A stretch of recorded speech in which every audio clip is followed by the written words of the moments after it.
Hello friends and students. Good morning all of you. So dear students, today I will discuss about the topics career for engineering.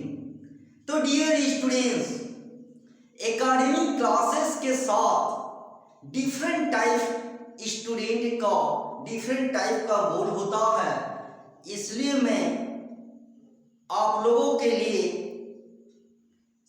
Different type का जो entrance exam होता है, चाहे वो civil services का हो, चाहे वो बैंकिंग का हो या इंजीनियरिंग का हो, बारी बारी से एकेडमिक क्लासेस के साथ कैसे प्रिपरेशन किया जाता है और कैसे प्रिपरेशन करना चाहिए, ताकि आप लोग एकेडमिक के बाद जब एंट्रेंस एग्जाम में बैठिएगा तो लगेगा ही नहीं कि वो एंट्रेंस एग्जाम आपके लिए, आप सभी के लिए टफ होगा। तो डियर स्टूडेंट्स, मेरे कहने का मतलब है जितना भी एंट्रेंस एग्जाम का सिलेबस होता है वो आपके एकेडमी में ही छुपा हुआ रहता है। यदि आप लोग एकेडमी में ही अपने गोल को, अपने टारगेट को डिसाइड करके एकेडमी में ही प्रिपरेशन यदि शुरू कर देते हैं तो एकेडमी भी अच्छा होगा और एकेडमी के साथ साथ आगे जो आपका गोल रहेगा उसका भी तैयारी हो जाएगा और आपको पता भी नहीं चलेगा। और जब आप एंट्रेंस एग्जाम में बैठिएगा तो आपको टफ नहीं लगेगा, इजीली आप क्वालिफाई कर सकते हैं। तो डियर स्टूडेंट्स, आज जो मैं बताने जा रहा हूँ कैरियर फॉर इंजीनियरिंग, लाखों स्टूडेंट्स का सपना रहता है और गोल एंड टारगेट रहता है कि अच्छा इंजीनियरिंग कॉलेज में एडमिशन हो जाए और इंजीनियरिंग के लाइन में जो टफेस्ट कॉलेजेस होता है ये सबको पता है, वो होता है IT, Indian institute of technology में सबका टारगेट, सबका गोल, सबका सपना रहता है यदि इंजीनियरिंग करना है तो हमको आईटी मिलना चाहिए। यही हर स्टूडेंट का टारगेट रहता है, चाहे वो स्टूडेंट किसी भी बोर्ड्स में बिलोंग्स करता हो, चाहे वो सीबीएसई का हो या आईसीएसई का हो या स्टेट बोर्ड्स का हो या ओपन बोर्ड्स का, सबका सपना एंड सबका टारगेट एंड गोल रहता है कि इंजीनियरिंग करूंगा तो किसी आईटी से ही करूंगा। आईटी मीन्स होता है इंडियन इंस्टीट्यूट ऑफ टेक्नोलॉजी, वो हर एक स्टेट में उसका हेडक्वार्टर के आसपास में ही इसका इंस्टीट्यूट रहता है, चाहे वो आईएसएम धनबाद हम लोग का झारखंड के लिए हो, चाहे वो आईआईटी खड़गपुर हो या आईआईटी दिल्ली हो या मुंबई हो। तो इस टाइप का जितना भी आईआईटी सेंट्रल गवर्नमेंट का है, सबका गोल एंड सपना रहता है कि इंजीनियरिंग करूंगा तो आईआईटी से करूंगा। तो डियर स्टूडेंट्स, यहाँ आप लोगों को समझना है, क्योंकि जानकारी के अभाव में चाहे वो गार्जियन हो या स्टूडेंट हो, एकेडमी तो क्वालिफाई कर लेता है, एकेडमी के बाद सोचता है तो वो बहुत लेट हो जाता है और उसका प्रिपरेशन उतना अच्छा नहीं होता है, जिसके कारण अच्छा इंस्टीट्यूट, अच्छा कॉलेजेस नहीं मिल पाता है। तो डियर स्टूडेंट्स, जो बेसिक इसका आइडिया है, जो बेसिक इसका टर्म्स है, इसको पहले समझने का प्रयास करना है। All of you try to understand about the topics admission for engineering colleges। तो डियर स्टूडेंट्स, पूरे इंजीनियरिंग को यदि डिवाइड किया जाए कि किस टाइप का कॉलेजेस और कहाँ पे क्या क्वालिफाई करने से मिलता है, तो ये जानने का प्रयास करना है। पूरे इंजीनियरिंग के एंट्रेंस को यदि डिवाइड किया जाए तो पहला नंबर है एनटीए जी मेंस। जी मेंस के लिए हर एक साल दो बार कंडक्ट करती है एनटीए, नेशनल टेस्टिंग एजेंसी, जो सेंट्रल गवर्नमेंट भारत सरकार का एजेंसी है, वो जी मेंस के लिए एग्जाम कंडक्ट करती है। और ये जो इसमें जो क्वालिफाई करेगा उसका एनआईटी में, नेशनल इंस्टीट्यूट ऑफ टेक्नोलॉजी जो सेंट्रल गवर्नमेंट का होता है, triple IT and private colleges and institute जो एनटीए जी मेंस के थ्रू एडमिशन होता है। बहुत सारा स्टेट गवर्नमेंट भी जी मेंस के थ्रू अपना कंबाइंड एग्जाम जो नहीं ले पाता है वो एनडीए जी मेंस के थ्रू ही एडमिशन ले लेता है। फॉर एग्जाम्पल जैसे झारखंड जी के लिए अलग से और एग्जाम नहीं लेती है, झारखंड इंजीनियरिंग कॉलेज के लिए एनडीए जी मेंस का ही स्कोर से एडमिशन हो जाता है। तो बहुत सारा स्टेट एनडीए जी मेंस का ही स्कोर से एडमिशन लेना शुरू कर दिया है, वो अपना एंट्रेंस नहीं लेता है। तो मतलब एनडीए जी मेंस के थ्रू स्टेट गवर्नमेंट का ही कॉलेजेस में, प्राइवेट कॉलेजेस में, सेंट्रल गवर्नमेंट का एनआईटी ट्रिपल आईटी में एडमिशन होगा। जिसका अच्छा रैंक होगा वो एनआईटी में, ट्रिपल आईटी में जाएगा। बहुत सारा प्राइवेट कॉलेजेस है एंड स्टेट गवर्नमेंट का भी, जिसका रैंक अच्छा रहेगा स्टेट गवर्नमेंट के अंदर में भी जितना इंजीनियरिंग कॉलेज है, अच्छा इंजीनियरिंग कॉलेज में एडमिशन हो सकता है। एंड इसका जो मिनिमम क्वालिफिकेशन है डियर स्टूडेंट्स वो है 12 पास। अटेम्प्ट की यदि बात किया जाए कि एक स्टूडेंट कितना बार दे सकता है, तो अभी जो नया रूल है वो 2 बार दे सकता है स्टूडेंट। एक एपीयर करके भी दे सकता है या पास आउट करने के बाद भी, मतलब 2 ही बार आपको मौका मिलेगा, चाहे वो एनडीए जी मेंस के लिए हो या आरटीजी एडवांस के लिए हो।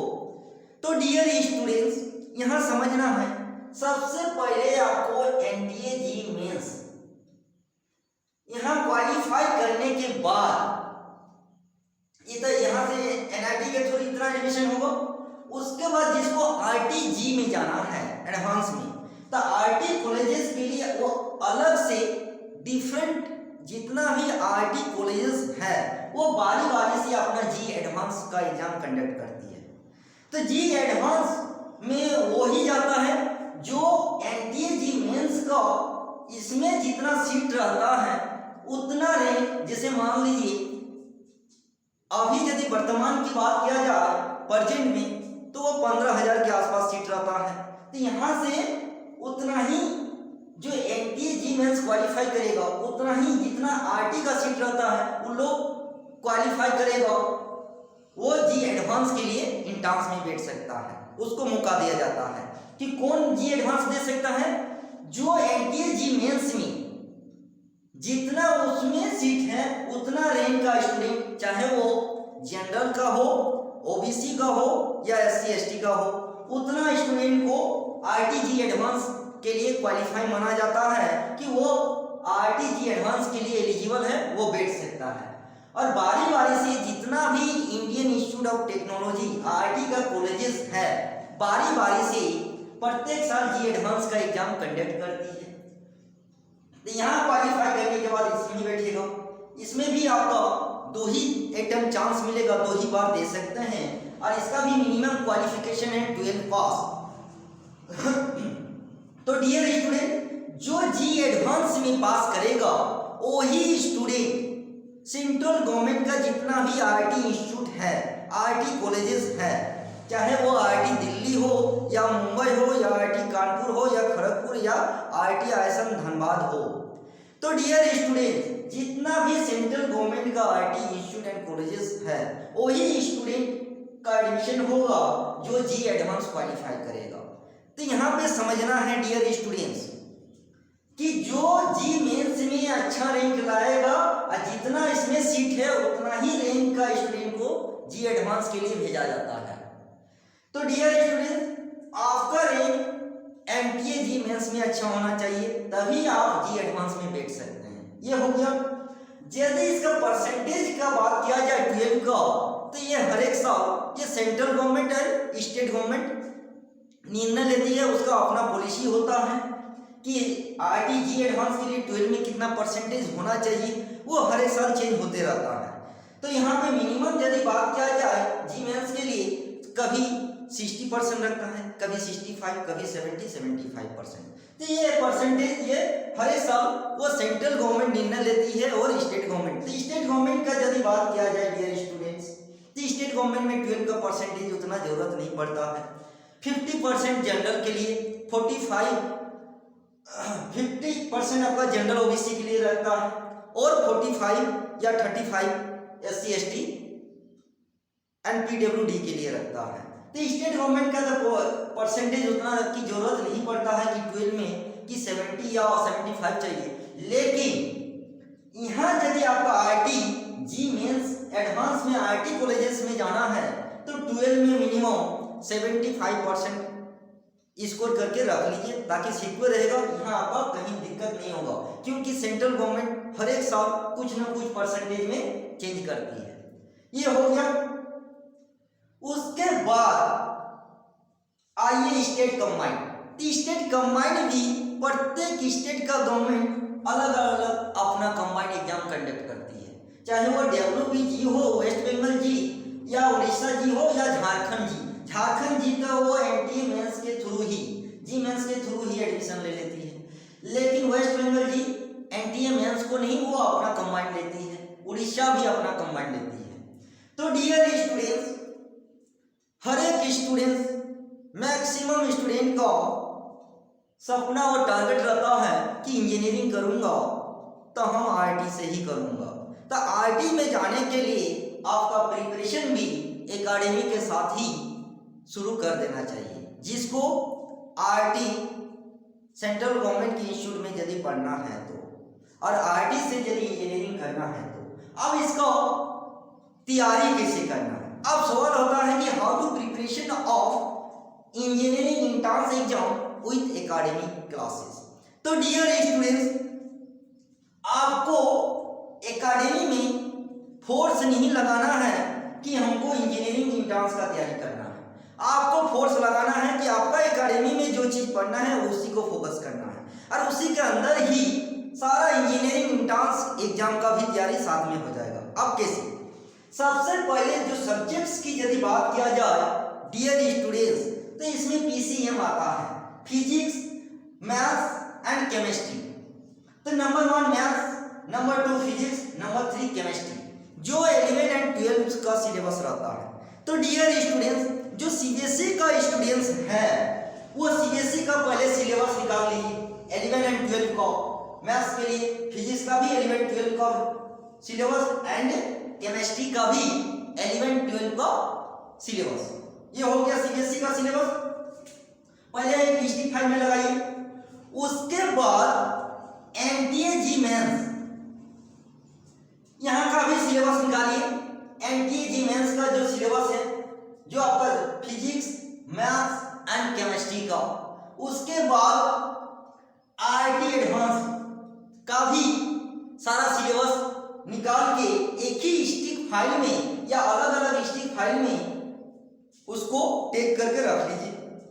सीबीएसई का 11 12, जो सीबीएसई का स्टूडेंट है, जो आईसीएसई का है वो आईसीएसई का सिलेबस 11 12 का, जो स्टेट बोर्ड है वो 11 12 का स्टेट बोर्ड्स का, जो ओपन बोर्ड्स का स्टूडेंट है वो ओपन बोर्ड का 11 12 का सिलेबस फिजिक्स केमिस्ट्री मैथ्स का, और एनटीए जी मेंस का फिजिक्स केमिस्ट्री मैथ्स का, और आईटी एडवांस का फिजिक्स केमिस्ट्री मैथ्स का, तीनों 3 स्टिक फाइल में रख लीजिए। और उसमें से पहले इस सिलेबस को स्टडी कीजिए कि तीनों में क्या डिफरेंस है, कि सीबीएसई 11 12 का सिलेबस और एनटीए जी मेंस का सिलेबस और आईटी एडवांस का सिलेबस में तीनों में क्या डिफरेंस है।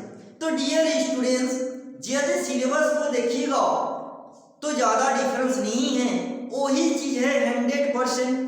जो आपका यदि कोई स्टूडेंट सीबीएसई का है, सीबीएसई का, जो आईसीएसई का है वो आईसीएसई का, जो स्टेट बोर्ड्स का है स्टेट बोर्ड्स का, जो ओपन बोर्ड्स का है ओपन बोर्ड्स का, 11 12 का ओपन बोर्ड मतलब NIOS national institute of open schooling को भी ये लोग शामिल कर लिया है। पहले शामिल नहीं किया गया था, लेकिन वो सेंट्रल गवर्नमेंट MHRD के अंतर्गत आता है। मिनिस्ट्री ऑफ एजुकेशन अभी जो हो गया, MHRD बदल के मिनिस्ट्री ऑफ एजुकेशन हो गया, उसके अंदर आता है NIOS। सारा इंस्टीट्यूट यदि सेंट्रल गवर्नमेंट है तो NIOS भी सेंट्रल गवर्नमेंट है। तो पहले उसको शामिल नहीं किया गया था, तो सेंट्रल गवर्नमेंट ने डिसाइड किया कि मेरा ही इंस्टीट्यूट है तो NIOS का बच्चा कहाँ जाएगा।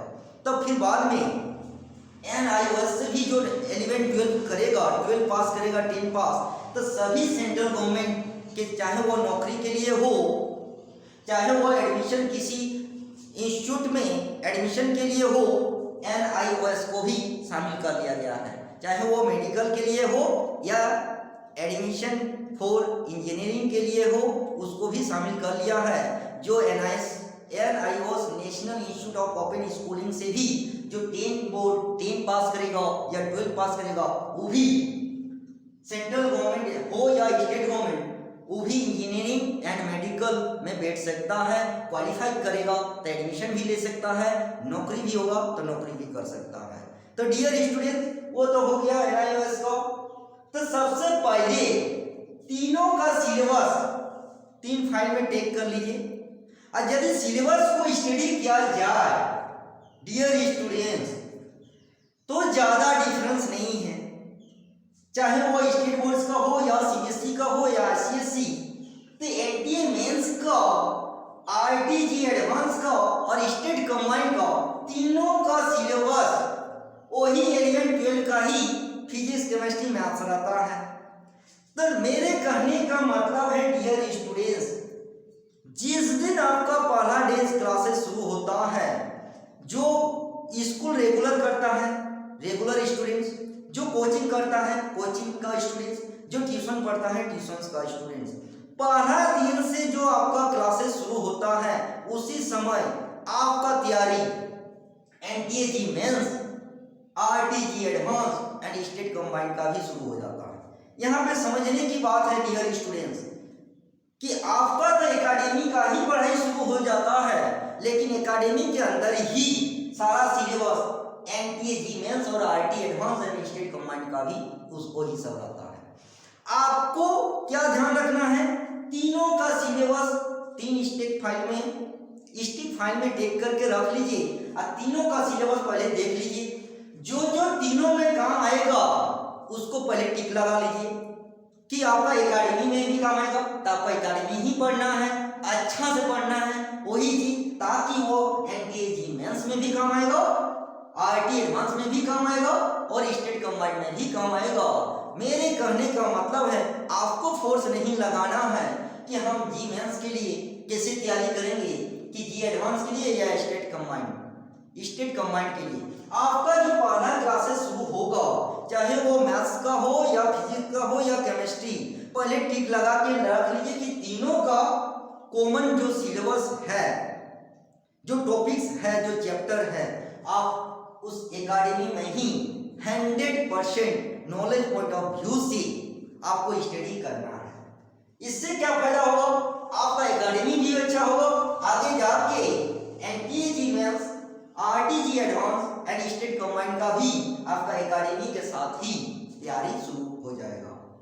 लेकिन मोर देन मैक्सिमम स्टूडेंट्स गलती कहाँ करता है, इंपॉर्टेंट के चक्कर में रहता है कि एकेडमी पहले पास किया जाए। जो एकेडमी से पास करने के लिए पढ़ता है, तो वो उसका जो सपना रहेगा कि हम RT से इंजीनियरिंग करूंगा, तो वो सपना ही रह जाएगा, तो वो साकार होने में कठिनाई महसूस होगा। तो डियर स्टूडेंट्स, इसलिए आप लोगों को एकेडमी में ही अलर्ट रहना होगा, तभी जाके आप अच्छा NTA मेंस के थ्रू NIT RT में जा सकते हैं या RTG एडवांस के थ्रू RT में जा सकते हैं। और बहुत सारा स्टेट गवर्नमेंट का भी अच्छा इंजीनियरिंग कॉलेज होता है, उसमें भी जा सकते हैं। तो डियर स्टूडेंट्स, एकेडमी में उस स्टूडेंट को गलती नहीं करना है कि किसी भी टॉपिक्स को या किसी भी चैप्टर का इंपॉर्टेंट 2-4 को पढ़ लेंगे, एकेडमी तो अच्छा हो जाएगा नो डाउट, लेकिन यहाँ इंट्रांस क्वालिफाई करना वही 90% प्लस स्टूडेंट लाने वाला यहाँ 50% भी नहीं ला पाता है, क्योंकि वो स्टूडेंट इंपॉर्टेंट पढ़ के 90% लाया है और यहाँ आपको 100% नॉलेज की जरूरत पड़ता है, चाहे वो NTA मेंस के लिए हो, चाहे वो RTG एडवांस के लिए हो या किसी भी स्टेट गवर्नमेंट का जी कंबाइंड एग्जाम के लिए हो।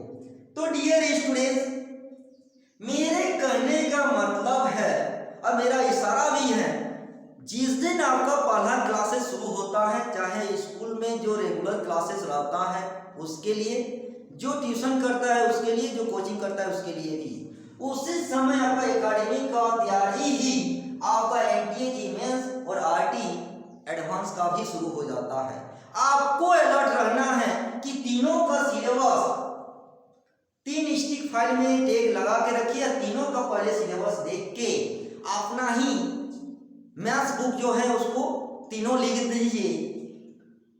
CNI CBSE NTA GMAINS and RT advance कि कौन कौन सा चैप्टर कॉमन में है।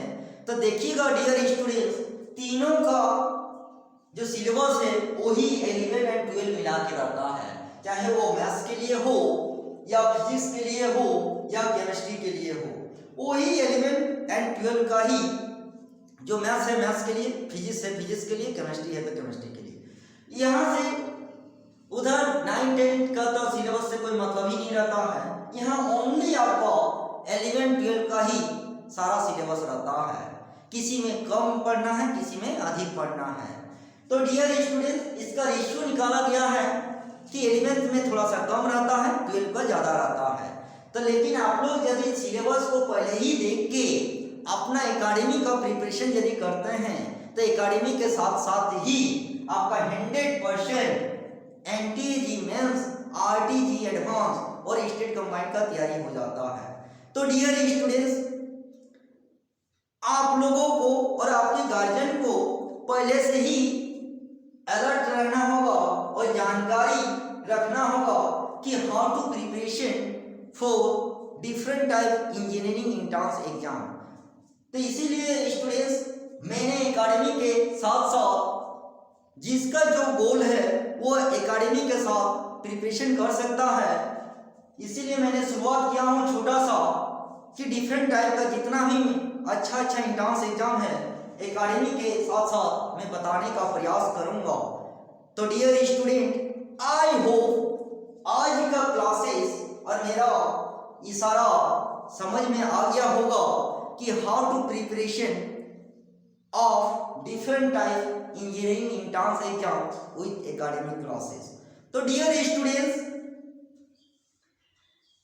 ये चीज आप लोगों को जो पहला क्लासेस आप लोगों को शुरू होता है 11th क्लास से, वहीं से आपको तैयारी NTA mains, RT advance and state combined का भी शुरू हो जाता है और आपका एकेडमी भी शुरू हो जाता है। और इसमें ज़्यादा सिलेबस है नहीं, इसमें ओनली फॉर 3 सब्जेक्ट होता है फॉर इंजीनियरिंग के लिए, फिजिक्स, केमिस्ट्री एंड मैथ्स।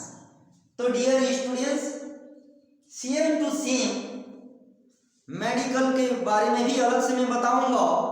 आज है इंजीनियरिंग के लिए, तो इंजीनियरिंग का सबसे पहले आप लोग सारा सिलेबस को स्टडी करके स्टिक फाइल में टेक करके रखना है। और पहला डे से ही डियर स्टूडेंट्स अपना 100% नॉलेज पॉइंट ऑफ व्यू से जितना भी सिलेबस है अपना अपना सब्जेक्ट का, चाहे वो मैथ्स का हो या फिजिक्स का या केमिस्ट्री का, 100% पहला क्लास से ही देना है। और जो दे दिया तो अलग से किसी कोचिंग में जाके किसी इंजीनियरिंग एंट्रेंस के एग्जाम का तैयारी करने की जरूरत ही नहीं पड़ेगा। लेकिन होता क्या है डियर स्टूडेंट्स, गार्जियन का जानकारी के अभाव के कारण और स्टूडेंट का नॉलेज की कमी के कारण और जानकारी के अभाव में फिर से एकेडमी क्लियर करने के बाद एंट्रेंस एग्जाम के लिए कोई कोटा चला जाता है, कोई दिल्ली चला जाता है, कोई पटना चला जाता है, ओनली फॉर सिर्फ 11 12 का चीज पढ़ने के लिए। 11 12 का तो ऑलरेडी आपका स्कूल में ही पढ़ाई हो जाता है 100%। आपका जो ट्यूशन करता है ट्यूशन में भी हो जाता है, जो कोचिंग करता है कोचिंग में। तो वहाँ पे ज़्यादा दूर दूर कोचिंग में लाखों लाखों रुपया खर्चा करके तैयारी करने की जरूरत ही नहीं पड़ेगा। यदि आपको सही जानकारी और सही डायरेक्शन के साथ तैयारी यदि कीजिएगा डियर स्टूडेंट, तो लाखों लाखों रुपया दे के दिल्ली, मुंबई, पटना और कोटा जाके तैयारी करने की जरूरत नहीं पड़ेगा। क्योंकि डियर स्टूडेंट्स, यहीं पे समझना है कि इसका जो सिलेबस है ओनली 11 एंड 12 का सिलेबस होता है। जो CBSE का स्कूल है, जो ICSE का स्कूल है या स्टेट बोर्ड्स का या ओपन बोर्ड्स का, वही तो 11 12 का ही ना सिलेबस रहता है, उससे बाहर नहीं रहता है। अब कैसे आप लोग डिसाइड कर सकते हैं कि दिल्ली में अलग पढ़ाएगा या मुंबई में या कोटा में? वही जो 11 12 का जो सिलेबस है सभी सीबीएसई स्कूल में पढ़ाई होती है, आईसीएसई में भी होती है, स्टेट बोर्ड्स के स्कूल में भी और ओपन बोर्ड्स के भी स्कूल में भी। तो डियर स्टूडेंट्स, यहीं पे आप लोगों को समझना है, जो वही 11-12 का ही सिलेबस है, तो लाखों रुपया दे के उतना दूर दूर जाने की क्या जरूरत है। यदि 100% पहला क्लास में ही यदि आप लोग दे देते हैं तो वो लाखों रुपया आपका किसी अच्छा इंजीनियरिंग इंस्टीट्यूट या कॉलेज में एडमिशन में काम आएगा। तो डियर स्टूडेंट्स, लाखों रुपया बचत करना आपका हाथ पे है। आपको अलर्ट रहना है कि वही 11-12 का सिलेबस पहले ही हम बता दिए, सीबीएसई का 11-12 का सिलेबस, एनटीए जी मेंस का सिलेबस और आरटी एडवांस का सिलेबस 3 फाइल में टेक कर लीजिए और देखिए, और अपना जो जिसका जो स्कूल है सीबीएसई का, वहाँ जो पढ़ाई होती है, जो ट्यूशन करता है ट्यूशन का पढ़ाई, जो कोचिंग करता है कोचिंग का, वहीं पे ध्यान दीजिए। 100% वहीं पे जब तैयारी हो जाता है तो लाखों रुपया दे के फिर अलग से एंट्रेंस एग्जाम तैयारी करने की कोई जरूरत ही नहीं पड़ेगा। तो डियर स्टूडेंट्स, आई होप आज का क्लासेस मेरा इशारा समझ में आ गया होगा कि how to preparation of different type engineering entrance exam and also academic classes. तो डियर स्टूडेंट्स, आज इतना ही। फिर नेक्स्ट क्लास में मेडिकल एंट्रेंस एग्जाम के बारे में डिस्कशंस करूंगा, जो एनटीए नीट के थ्रू एडमिशन होता है फॉर मेडिकल कॉलेजेस। तो डियर स्टूडेंट्स, आज इतना ही। फिर नेक्स्ट क्लासेस में डिस्कशन करूंगा। तब तक के लिए थैंक यू।